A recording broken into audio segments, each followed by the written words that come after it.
A very warm welcome to all my parents. This is the first live session जिसमें मैं आपको speech and language के related में कुछ ऐसी चीजें बताऊंगी जो पेरेंट्स को करनी भी चाहिए, जो पेरेंट्स को नहीं भी करनी चाहिए. So the thing is following things. First, introduction, जो मैं कोशिश करूंगी कि आपको हर एक चीज एक्सप्लेन करूं.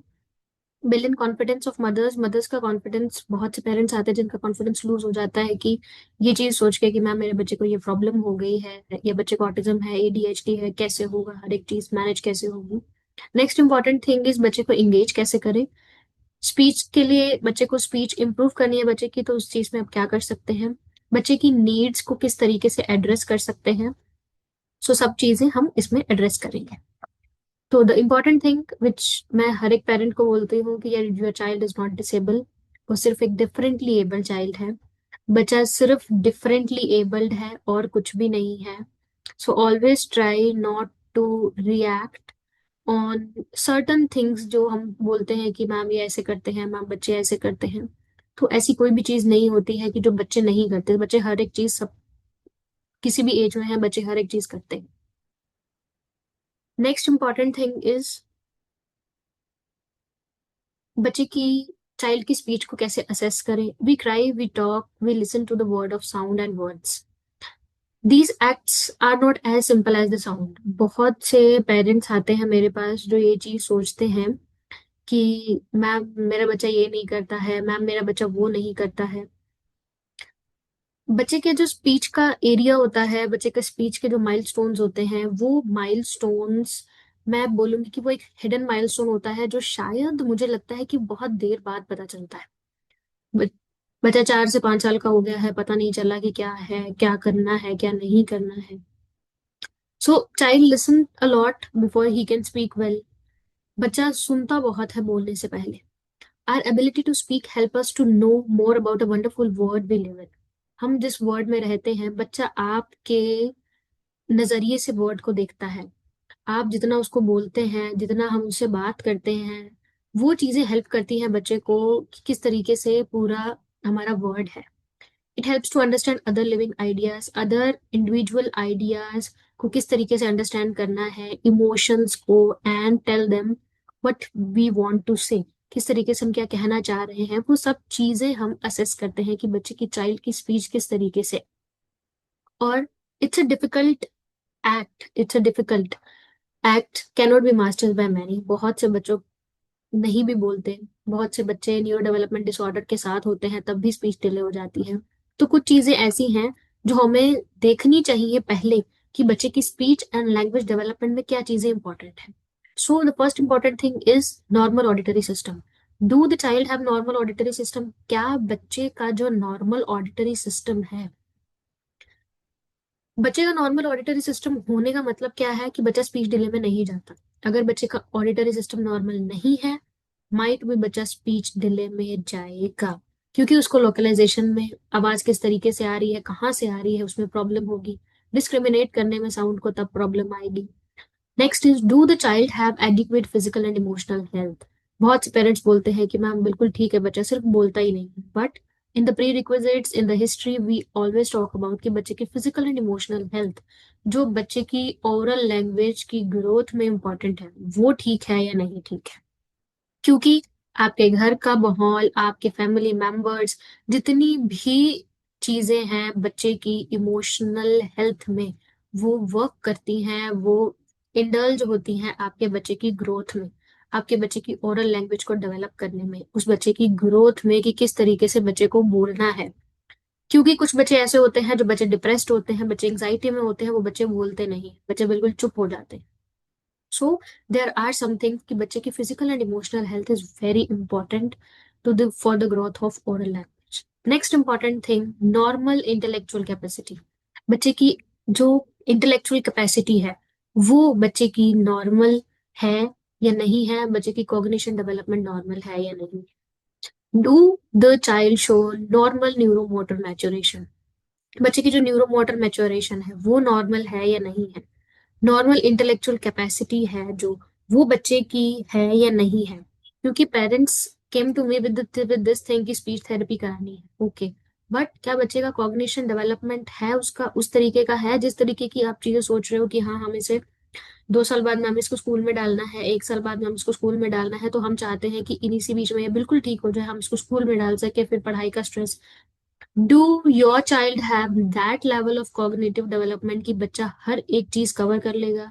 सो जब भी स्पीच थेरेपी शुरू करानी होती है, या जब भी थेरेपी शुरू करानी होती है, आई ऑलवेज टोल्ड हिम कि बच्चे का आईक्यू पहले चेक जरूर करें, सो दैट बच्चे की उसी लेवल पे हम कोशिश करते हैं कि हम वो चीजें करवाएं जो बच्चे की कैपेसिटी के अकॉर्डिंग में है। Does the child show normal neuromotor maturation? क्या बच्चे का जो न्यूरोमोटर मैचुरेशन है वो नॉर्मल है? क्या बच्चे की जो नर्चरिंग एंड स्टिमुलेटिंग एनवायरनमेंट है या नहीं है? क्या बच्चे को उस तरीके का एनवायरनमेंट मिल रहा है कि बच्चा बहुत ही बच्चे को अपॉर्चुनिटीज मिल रही है कि बच्चा बोले, बहुत उसको चीजें ऐसी मिल रही हैं कि बहुत वो अपॉर्चुनिटीज उसको हो गया है कि हाँ मुझे, हम बच्चा यहाँ भी बोलता है, और बच्चे का सेल्फ कॉन्फिडेंस बूस्ट हो रहा है, बच्चे का सेल्फ स्टीम बूस्ट हो रहा है कि हाँ मुझे डर नहीं लगता है किसी चीज में। So do you have any of the following problem mention है? कोई भी चीज ऐसी है, कोई भी ऐसी चीज है इन सब में, तो आपको स्पीच एंड लैंग्वेज थेरेपिस्ट को जरूर कंसल्ट करना चाहिए। फर्स्ट, बहुत माइलस्टोन्स ऐसे होते हैं कि हम कोशिश करते हैं कि हम हर एक चीज को, हम अपने बच्चे के लिए बहुत प्रोटेक्टिव होते हैं, तो हम हर एक माइलस्टोन के अकॉर्डिंग चलना चाहते हैं। बच्चे का ये माइलस्टोन नहीं आया, पीडियाट्रिक के पास चले गए। बच्चे का ये लेट हो गया, बच्चे का वेट कम हो गया, बच्चा खा नहीं रहा है, बच्चा पिकी ईटर बन रहा है, हर एक माइलस्टोन के लिए हम हर एक पेरेंट के पास जाते हैं। बट हम स्पीच के लिए वेट करते हैं कि एज के साथ साथ सब हो जाएगा। वाई? क्यों? क्यों वेट करते हैं? क्योंकि ये बहुत हिडन माइलस्टोन है और इसकी कोई बात नहीं करता। बट इन टुडेज टाइम बहुत बात करते हैं इसकी। क्यों? क्योंकि बच्चे एज अप्रोप्रिएटली नहीं बोल रहे, बच्चे एज अप्रोप्रिएटली नहीं बात कर रहे। तब हम, जब बच्चा 4 साल का, बच्चा 5 साल का, बच्चा 6 साल का हो जाता है, फिर हम स्पीच थेरेपिस्ट के पास या पीडियाट्रिक डॉक्टर के पास जाते हैं कि बच्चा बोल नहीं रहा है, कोई दवाई देनी है इसको तो बता दीजिए। बट हम ये चीज भूल जाते हैं कि हमने बहुत कॉमन और बहुत इंपॉर्टेंट जो टाइम था ना, वो हमने निकाल दिया। क्योंकि उस टाइम में बच्चे का अर्ली इंटरवेंशन करके, हम उस चीज को एक्सेप्ट करके या बच्चे के रेड फ्लैग्स को देख के हम वो चीज अगर अर्ली इंटरवेंशन में लेके आते, तो शायद अब हमें 4 से 5 साल में बच्चे को प्रॉब्लम वो नहीं आती। वो कुछ हद तक, किसी हद तक वो उतना उस लेवल का हो जाता कि वो अपनी नीड्स को, अपने डिमांड्स को, हर एक लेवल को बता पाता आपसे। So 18 months old child not speaking, feel like he speaks, you feel like he is not talking according to the children age appropriately. Yes, you can go to the speech therapist. क्योंकि जब आप compare करते हैं, obviously हम, हर बच्चा है तो 2 साल का दूसरा बच्चा है पड़ोस में रह रहा है, 2 साल का बच्चा हमारा है, और हमारा बच्चा उस तरीके से नहीं बोल रहा, एज अप्रोप्रिएटली नहीं बोल रहा, बोलता है तो समझ नहीं आती, क्लैरिटी नहीं है स्पीच की, या बच्चे की आवाज उस हिसाब से हो रही है। दिस इज फॉर, मतलब बड़े लोगों के लिए है। जब हम अडल्ट हो जाते हैं तो बच्चे की प्यूबर्टी में आवाज चेंज हो जाती है, उस लेवल की कोई प्रॉब्लम है, बच्चे की आवाज भारी हो जाती है, तो उस लेवल पे अगर कोई प्रॉब्लम है, तो then you can go to the speech therapist. Disfluencies आ रही है, बच्चा रिपीट किए जा रहा है कि साउंड को रिपीट करना, किसी वर्ड में स्टक हो जाना 10 to 15 सेकेंड्स के लिए, एक फियर होता है स्पीकिंग का कि बहुत डर लगता है मुझे, स्पीकिंग, मुझे बोलने का बहुत डर लगता है, तो वो बच्चा बोलता ही नहीं है, तब भी ये सब चीजें होती हैं कि प्रॉब्लम आती है। Next is difficulty in speaking, loss of speech after stroke. After stroke बहुत प्रॉब्लम आती है, डिफिकल्टी इन स्पीकिंग आती है, loss of speech after stroke, head injury हो जाती है, बिहेवियर प्रॉब्लम कुछ हो जाती है, does not attend to your commands, बच्चा आपकी कमांड पे बोलता नहीं है, कुछ भी कंसंट्रेट नहीं करता है आपके लॉन्ग टास्क पे, बच्चा इररेलेवेंटली बोले जा रहा है, उस चीज का कोई मतलब नहीं है, अपने एज ग्रुप के बच्चों के अकॉर्डिंग में बहुत डिफरेंट बिहेव करता है, then yes, you can consult your speech language pathologist. These are the red flags. अगर आप इन रेड फ्लैग्स को इग्नोर करके आगे चलेंगे, तो वो चीजें बाद में आपकी सिवियरिटी बढ़ाती हैं। फिर बच्चे का स्क्रीन टाइम बहुत ज्यादा है, बच्चे का ओवर प्रोटेक्टिवनेस पेरेंट्स की बहुत ज्यादा है, बच्चा खुद से बच्चे को कुछ काम करने ही नहीं देना है, तो उन सब चीजों से आपके बच्चे की सिवियरिटी किसी चीज को लेके, स्पीच डिले को लेके, वो चीजें बढ़ती हैं, कम नहीं होती हैं। So always try not to ignore red flags. Red flags को कंसिडर कीजिए ताकि बच्चा अर्ली इंटरवेंशन में ही बिल्कुल ठीक हो जाए। और स्पीच थेरेपी कोई हवा नहीं है जो हम छुप के कराएं या हम किसी को ना बताएं। इट्स जिस तरीके से हम साइकोलॉजिकल इवेल्युएशन भी कभी कभी ले लेते हैं, पेरेंट्स बोलते हैं कि नहीं, हम पागल नहीं है, या कुछ ऐसी चीजें बोल देते हैं, तो इट्स नॉट लाइक दैट। अभी के टाइम पे वो सब चीजें नहीं है। अभी के टाइम पे सिर्फ ये चीज सोचिए कि हमारा बच्चा ठीक नहीं है, या हमारे बच्चे को प्रॉब्लम है, तो कोई ऐसी प्रॉब्लम नहीं है जो बिल्कुल ठीक नहीं हो सकती है। आप कंसिस्टेंट रहेंगे, आप अपने बच्चे के साथ में, you will definitely get results. Speech is a under mild hidden milestone. बच्चे, कई बच्चे के लिए ये, या हम सबके लिए ही बड़ा हिडन माइलस्टोन है, क्योंकि इसकी नॉर्मल माइलस्टोन्स की तरह हमारे पास वो चीजें नहीं होती कि हम माइलस्टोन इसका असेस कराने की कोशिश करते हैं, 6 महीने में जाते हैं, 1 साल में जाते हैं, 2 साल में जाते हैं। तो हम ऐसी चीजें नहीं करते। इनफैक्ट अगर 2 साल तक भी बच्चा नहीं बोल रहा था तो हम वेट करते हैं कि कोई बात नहीं, एज के साथ बोल जाएगा, क्योंकि उसके पापा भी लेट बोले थे, उसकी मम्मी भी लेट बोली थी। ये सब चीजें ना करते हुए वो चीजें करिए जो चीजें आपके बच्चे के लिए जरूरी हैं। कोई भी चीज को इग्नोर करना इज नॉट अ साइन कि हम बहुत सही कर रहे हैं। आप कुछ सही नहीं कर रहे हो, आप सिर्फ एक चीज को इग्नोर करने की कोशिश कर रहे हो, और जो बाद में सिवियरिटी इतनी बढ़ जाती है कि उसके बाद हम ये चीज सोचते हैं कि ये जल्दी जल्दी ठीक हो जाए, तो वो जल्दी जल्दी नहीं होता। नेचुरली किसी चीज को ठीक करना बहुत टाइम लेता है। मेडिसिन के साथ ठीक करना, अभी के टाइम पे खाना पीना हमारा ऐसा है कि जब हम मेडिसिन की बात करते हैं या मेडिसिन कोई भी लेते हैं, तो वो कोई ना कोई हेल्थ इफेक्ट जरूर देती है बाद में हमारे फ्यूचर में। So always try not to experiment. कोई भी एक्सपेरिमेंट मत कीजिए अपने बच्चों के साथ में कि ये मेडिसिन दे देते हैं, वो मेडिसिन दे देते हैं। तो ऐसी चीजें कुछ भी मत कीजिए। Next important speech communication tips as a parent. As a parent आपको क्या चीजें करनी चाहिए? First important thing, stay calm. बच्चों के साथ में जब भी आप शांत तरीके से रहेंगे, आपके बच्चे ज्यादा इमोशनल सिक्योरिटी के साथ, बच्चे के साथ इमोशनल रेगुलेशंस, उनका जो माइंड है वो ऑनलाइन ज्यादा रहेगा। वो ज्यादा आपके साथ एंगेज कर पाएंगे, वो ज्यादा आपसे सीख पाएंगे कि किस तरीके से सिचुएशंस को कैटर करते हैं।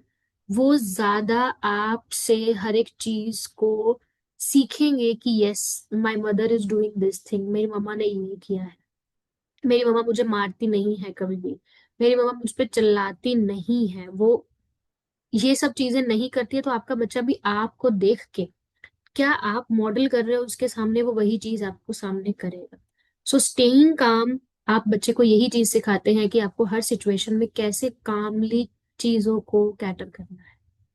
Next important thing, actively listen.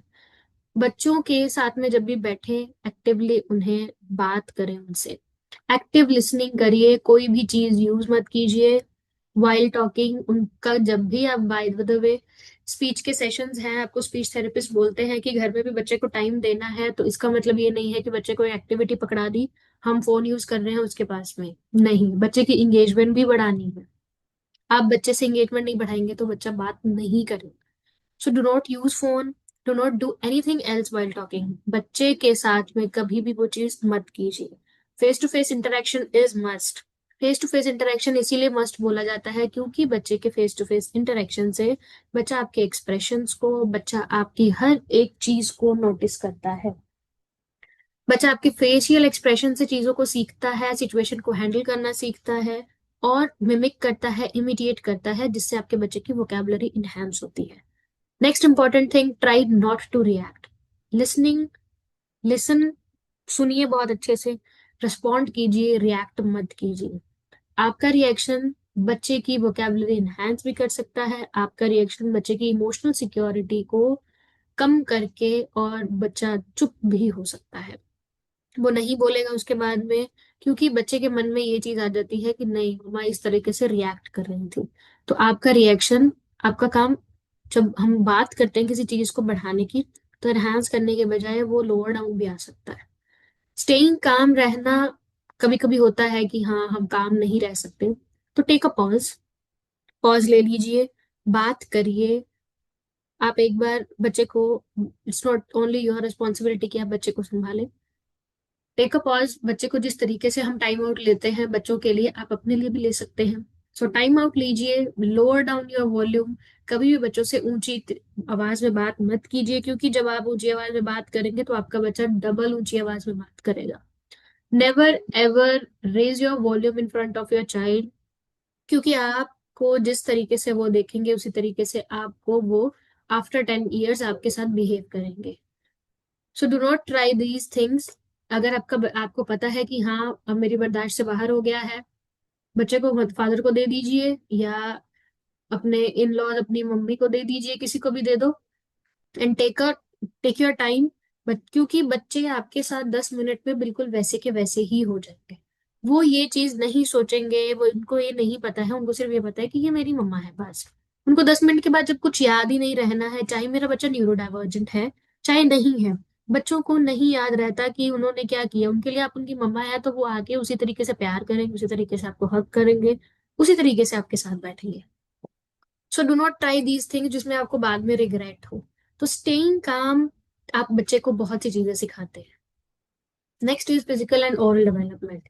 कोशिश कीजिए कि बच्चे की फिजिकल और ओरल डेवलपमेंट बच्चे की ठीक हो, क्योंकि बहुत पेरेंट्स ये चीज बोलते हैं कि मैम फिजिकल और ओरल डेवलपमेंट तो ठीक है, बस बच्चा बोल नहीं रहा है। तो ये जब चीजें नहीं होती हैं, कभी कभी हम कुछ ये चीजें भी देखते हैं, जब हम देख रहे होते हैं तो वो चीजें हम।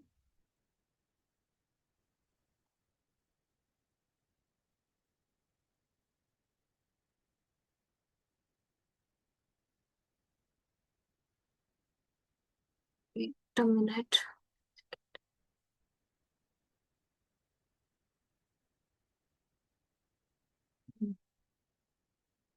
तो इम्पॉर्टेंट थिंग इज ओरोमोटर स्ट्रेंथनिंग। आपके बच्चे की ओरोमोटर स्ट्रेंथनिंग है या नहीं है, इम्पॉर्टेंट थिंग। क्योंकि पेरेंट्स आते हैं कि मैम सिर्फ स्पीच नहीं है, बट ऐसा नहीं होता कभी भी। बच्चे की स्पीच नहीं है, लेकिन बच्चे का उसमें और भी चीजें हैं जो नहीं है। बच्चे की स्ट्रेंथनिंग नहीं बनी हुई है, बच्चे की टंग की मूवमेंट नहीं है, और बच्चा कोई और कोशिश भी नहीं कर रहा है, कि बच्चे की मूवमेंट ऑफ मसल्स नहीं है बिल्कुल भी, तो उनको स्टिमुलेट करना भी उतना ही इम्पोर्टेंट होता है। Next important thing is fine motor skills. बच्चे की फाइन मोटर स्किल्स कैसी हैं, बच्चे की ग्रोस मोटर स्किल्स कैसी हैं, बच्चे की वेजिटेटिव स्किल्स फॉर। कोशिश करते हैं ये सब चीजें करने की, लेकिन बहुत पेरेंट्स ऐसे होते हैं जो सिर्फ ये सी लेके आते हैं कि मैम हमारे बच्चे की सिर्फ स्पीच नहीं आ रही है, बट ऐसा नहीं होता है। बच्चे की वेजिटेटिव स्किल्स भी होती हैं जो शायद नहीं होती हैं बच्चे में। वो क्या होती हैं? बच्चा सक अच्छे से नहीं करता है, बच्चे की सकिंग, बच्चे की चूइंग, बच्चे की टंग मूवमेंट, बच्चे की swallowing, बच्चे की ब्लोइंग, ब्रीदिंग पैटर्न बच्चे का ठीक नहीं है, तो आपके बच्चे की स्पीच डिले चांसेस होते हैं कि हो जाएंगे। नेवर एवर ट्राई कि ये सब चीजें कभी न कभी बोलिए मत कि मैम मेरा बच्चा बिल्कुल नॉर्मल है। हमेशा प्रोफेशनल के पास जाइए, टोटल असेसमेंट लीजिए, उसके बाद में अपने बच्चे का असेसमेंट डायग्नोसिस करवाइए सिर्फ अपने प्रोफेशनल से। कभी भी ये चीज खुद से असेस नहीं करनी है कि मैम हमारा सब चीज ठीक है बिल्कुल, बस बच्चे की स्पीच ही नहीं है वो ठीक कर दीजिए। उसको ठीक करने के लिए बहुत सी चीजें और भी लगती हैं। जो हमारी चीजें ऐसी होती हैं जिसमें हम कोशिश करते हैं अ, उसको ओटी करवाने की, बच्चे के सेंसरी इश्यूज हैं तो उसको काम करने की, तो बहुत सी चीजें ऐसी होती हैं जो साथ में चलती हैं। Next important thing is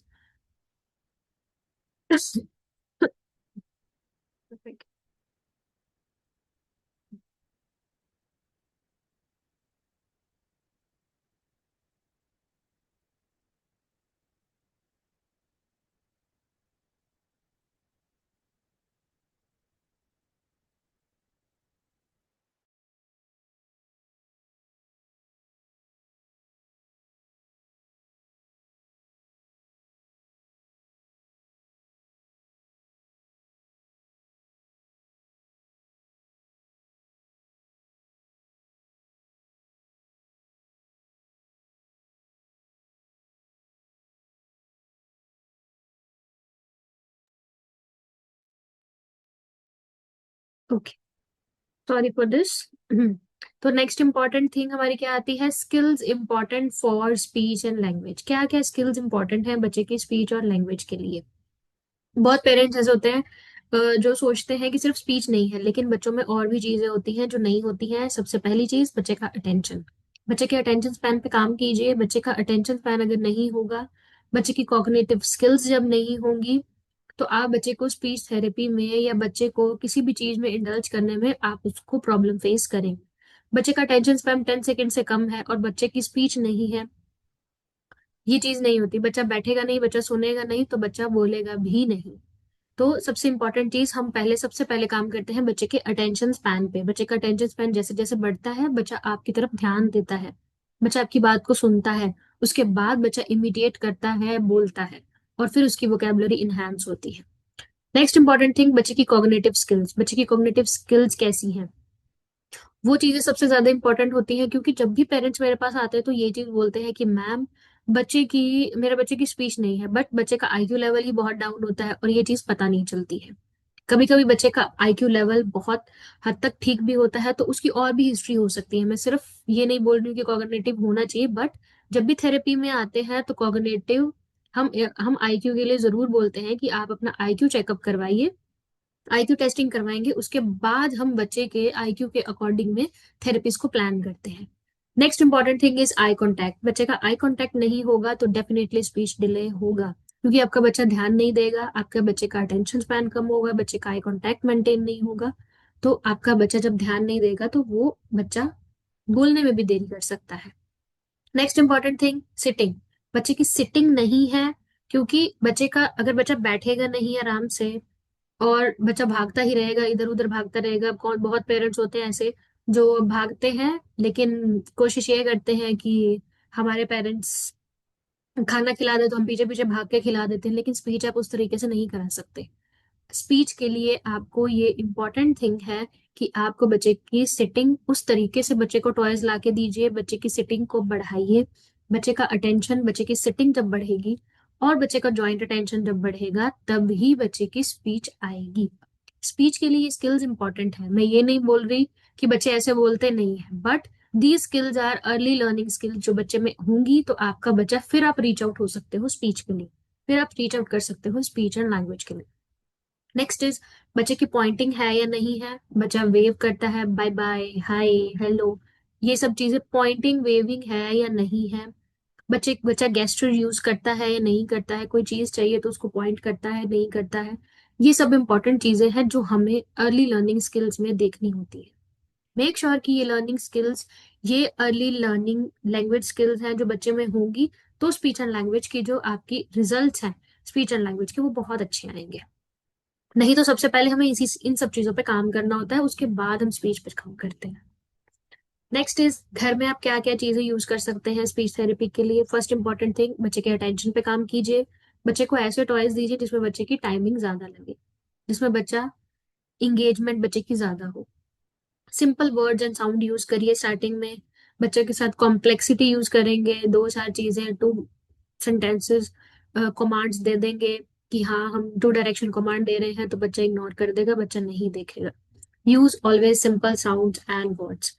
always start to enhance vocabulary related to child life. Child life के रिलेटेड में ही आपके बच्चे की जितनी वोकेबलरी है उसे इनहेंस करने की कोशिश कीजिए। शॉर्ट फ्रेजेस यूज कीजिए और टाइम दीजिए बच्चे को कि बच्चा रिएक्ट करे, बच्चा आंसर दे। ना कि हम खुद पहले ये सब चीजें कर ले कि बच्चे को 10 ही सवाल एक साथ में बोल दिए, बच्चा ये भी कर लो, बच्चा वो भी कर लो। Do not do this things in front of your child, क्योंकि बच्चा कुछ भी नहीं करेगा फिर आपका। एक टाइम पे एक ही काम with short sentence, short command दीजिए, और एक जब कंप्लीट हो जाए फिर दूसरी दीजिए। जो चीज आपको सिखानी है, जो वर्ड आपको सिखाना है, थ्रू आउट द डे उस वर्ड को बहुत बार यूज कीजिए, ऑफनली यूज कीजिए, ताकि आपके बच्चे के माइंड में वो वर्ड बैठे। उसके बाद वो वर्ड को सीखता है, बच्चे के माइंड में ये चीज आती है कि दिस वर्ड इज इम्पोर्टेंट। उसके बाद अब जब आप फ्लैश कार्ड भी दिखाएंगे तो वो आपको वो चीज बताए। मोस्ट इम्पॉर्टेंट टूल जो आप बच्चे की इनहेंस कर सकते हैं वोकेबलरी को, this is a flash card. Flash cards में बच्चे बहुत सी चीजें सीखते हैं। कोई एक्शन सिखाना है, कुछ भी सिखाना है, बच्चे को पहले फ्लैश कार्ड दिखाइए। एग्जाम्पल, बनाना, बनाना को पील कर रही है लड़की एक, वो आप फ्लैश कार्ड दिखा रहे हैं उसको, तो आप बच्चे को वो करके भी दिखा सकते हैं। बनाना पील, बनाना को हम पील कर रहे हैं। तो पहले एक्शन कार्ड दिखा दिया, उसके बाद एक्शन करके दिखा दिया। पहले विजुअल क्लू दे दिया, उसके बाद मॉडलिंग करके दिखा दी। So this is the best way. और openly throughout the day हमने बनाना के साथ बहुत सी चीजें करी, बनाना मैश, बनाना पील, बनाना अप। तो बहुत सी चीजें हम ऐसी कर सकते हैं जो चीजें जिससे हम बच्चे को एक वर्ड टारगेट करके और उसकी वोकेबलरी को इनहेंस कर सकते हैं। नेक्स्ट इज वोकेबलरी को इनहेंस करना कैसे है, क्या क्या चीजें करनी है। फर्स्ट इंपॉर्टेंट थिंग, हमेशा चीजों को प्लेफुल रखिए, क्योंकि बच्चों की एंगेजमेंट प्लेफुल तरीके में ही ज्यादा होती है। कभी बच्चा आपका बिना प्लेफुल के नहीं करेगा, कुछ भी नहीं करेगा। तो प्लेफुल रखिए चीजें, क्योंकि बच्चे की एंगेजमेंट बढ़ानी है, तो एंगेजमेंट बच्चे की बढ़ेगी। फेस टू फेस इंटरेक्शन रखिए। फेस टू फेस इंटरेक्शन में बच्चे बहुत सी चीजें ऐसी करते हैं जिससे बच्चे की इमोशनल सिक्योरिटी, बच्चे का इमोशनैलिटी इनहेंस होती है और बच्चा आपके साथ ज्यादा कोऑपरेट करता है। अटेंशन स्पैन पे फोकस कीजिए। बच्चे का जितना अटेंशन स्पैन ज्यादा बढ़ेगा, उतनी ज्यादा उसकी वोकेबलरी को आप इनहेंस कर सकते हैं, क्योंकि वो उतना ज्यादा आप पे ध्यान दे। शॉर्ट कमांड्स यूज कीजिए, लेंथी कमांड्स मत यूज कीजिए। ट्राई कीजिए चाइल्ड के रिलेटेबल वर्ड्स हो बच्चे की वोकेबलरी को इनहांस करने के लिए। विजुअल क्लूज ज्यादा दीजिए और उसके बाद उसको मॉडल करने की कोशिश कीजिए, ताकि बच्चे के माइंड में वो चीज रहे, क्योंकि बच्चा देख के ज्यादा सीखता है। बच्चे को टाइम दीजिए आंसर करने का, और मोस्टली यूज म्यूजिक। म्यूजिक में भी बहुत सी चीजें हैं। अब आजकल बहुत से चीजें हम म्यूजिक में करने की कोशिश करते हैं, क्योंकि बच्चे म्यूजिक से ज्यादा सीखते हैं। यू कैन इसका एग्जांपल आप देख सकते हो मेरे इंस्टाग्राम प्रोफाइल में जाके, which is special kids voice. तो आप वहां जाके रील देख सकते हो किस तरीके से म्यूजिक में हम बच्चे को सिखाते हैं, क्योंकि ये म्यूजिक में मुझे बहुत अच्छी लगी थी वो वीडियो। तो मैंने वो चीज एड्रेस करके म्यूजिक उसमें डाली हुई है। You can check out my Instagram. Next is use toys according to the child development. बहुत बड़ी चीज है ये, जो पेरेंट्स सोचते हैं कि बहुत महंगे टॉयज हम बच्चों को दिलाते हैं। बहुत सी चीजें हम बच्चों को दिलाते हैं, बहुत महंगे महंगे टॉयज हैं मैम उसके पास। लेकिन क्या वो महंगे टॉयज आपके बच्चे की डेवलपमेंट के लिए इम्पोर्टेंट है? अगर बच्चे की डेवलपमेंट के लिए इंपॉर्टेंट है और बच्चे की स्पीच डेवलप हो रही है, उससे बच्चे की फाइन मोटर्स डेवलप हो रही है, बच्चे की ग्रोस मोटर्स डेवलप हो रही है, तो बहुत अच्छी बात है उन टॉयज की। लेकिन अगर आपके बच्चे की कुछ भी डेवलपमेंट नहीं हो रही, तो आपका पैसा आपने जितना भी लगाया, चाहे वो 10,000 का टॉय है, वो वेस्ट है। सस्ते टॉयज यूज कर लीजिए, अच्छे टॉयज यूज कर लीजिए, बट टॉयज वो यूज कीजिए जो बच्चे की डेवलपमेंट में बच्चे की इंपॉर्टेंट हो। सेटअप पर रूटीन, बच्चे का रूटीन क्यों इंपॉर्टेंट होता है, इस पे भी एक वीडियो है इंस्टाग्राम पे। सोन वो वीडियो मैं पोस्ट भी कर दूंगी कि रूटीन क्यों इंपॉर्टेंट होता है, क्योंकि बच्चे की वोकेबलरी इससे बहुत ज्यादा इनहेंस होती है। इधर वो स्नैक टाइम है, इधर वो हमारा वर्किंग टाइम है, इधर हमारा किचन रूटीन टाइम है, और कुछ भी टाइम है जिसमें आप बच्चे को साथ में रखते हैं। तो वो चीजें रूटीन में बच्चे की, क्योंकि बच्चे की रूटीन में रिपीटेशन ज्यादा होती है, and repetition plus enhance vocabulary is the most important thing, plus child's interest. और बच्चे का इंटरेस्ट भी उस चीज में हो, क्योंकि डेली चीज होती है, तो ऑब्वियस सी बात है कि अगर पापा घर आ रहे हैं, मम्मा घर आ रही हैं, पापा बाहर से आ रहे हैं, तो बहुत सी चीजें हैं हम जब वहाँ हम इनहेंस कर सकते हैं उनको। So always try to set up a routine, के रूटीन के अंदर में जो चीजें हैं हम उनकी वोकेबलरी को इनहेंस कर सके। Thank you so much, this is my first live stream. तो इसके बाद में आप मेरे इंस्टाग्राम पे जा सकते हैं। इंस्टाग्राम पे बहुत सी चीजें हैं, मैं रील्स पोस्ट करती हूँ बहुत से चीजों को लेके। सो वहां पे आप मुझे फॉलो कर सकते हैं इंस्टाग्राम पे भी, एंड आप मुझे यूट्यूब पे भी फॉलो कर सकते हैं, क्योंकि नेक्स्ट टाइम में जब भी लाइव स्ट्रीम होगा तो आपको पता भी चल जाएगा। और उसके बाद में आप जब आप पोस्ट्स में जाएंगे यूट्यूब के, तो उसमें एक कम्युनिटी भी है जिसमें बहुत से पेरेंट्स ऐड हैं, तो आप पेरेंट्स उसमें भी ऐड हो सकते हैं। और उसके बाद में आपको लाइव स्ट्रीम्स के लिंक्स वहीं से मिल जाएंगे। लाइव स्ट्रीम हमारी जूम एंड यूट्यूब दोनों पे होती है, और उसके बाद में ये बाद में अपलोड भी हो जाती है, कि आप उसको बाद में भी देख सकते हैं। So thank you very much. और बहुत, और हर एक चीज को डीपली देखने के लिए, because there are also classes, हर एक डिसेबिलिटी पे क्लासेस भी होती हैं। सो डीपली हर एक चीज को समझने के लिए, स्पीच को समझने के लिए, बच्चे को घर में कैसे करवाते हैं काम, उसको समझने के लिए आप इस चैनल को सब्सक्राइब कर सकते हैं, ताकि आपसे कोई भी अपडेट मिस ना हो। Thank you so much.